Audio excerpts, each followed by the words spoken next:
آپ کا جو الفی بیان ہے وہ بظاہر تو بالکل بوگس ہے۔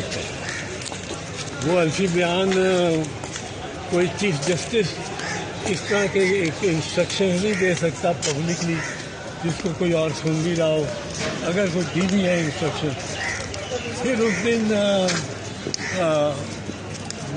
فاروق صاحب، جسٹس فاروق صاحب، وہ اس بینچ پہ بھی نہیں ہے، اس ملک میں بھی نہیں ہے، وہ ملک سے باہر ہیں۔ پھر لندن سے جا کے یہ ایفیڈیوٹ بنایا جاتا ہے، اور ایفیڈیوٹ لندن میں، آپ کو پتہ ہے لندن کس کا گھر ہے؟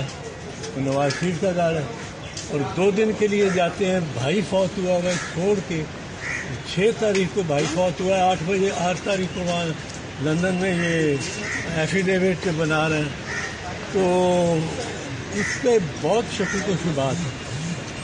اور میرا خیال ہے کہ یہ کیلیبری فارم اور قطری خط ان جیسی ایک اور مارکا ہے جو شریف خاندان کا معمول بن گیا۔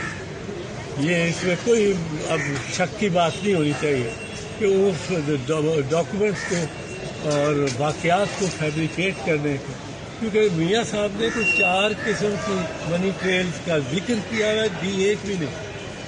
ایک قومی اسمبلی میں یہ وہ ہیں ثبوت، اسپیکر صاحب، ایک قوم سے خطاب میں جس میں وہ مل لے آئے تھے ابو دھابی میں لگائی، پھر بیٹے نے الحمدللہ یہ ہماری ہے، اور وہ پیسے کہاں سے آئے؟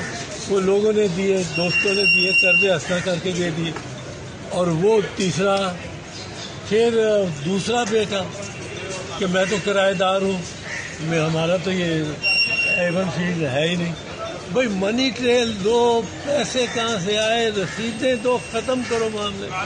رانا شمیم صاحب کے خلاف کارروائی کی سفارش کرتے ہیں آپ؟ نہیں، اگر تو یہ ثابت ہو جاتا ہے کہ ایفیڈیوٹ میں جو انہوں نے کہا ہے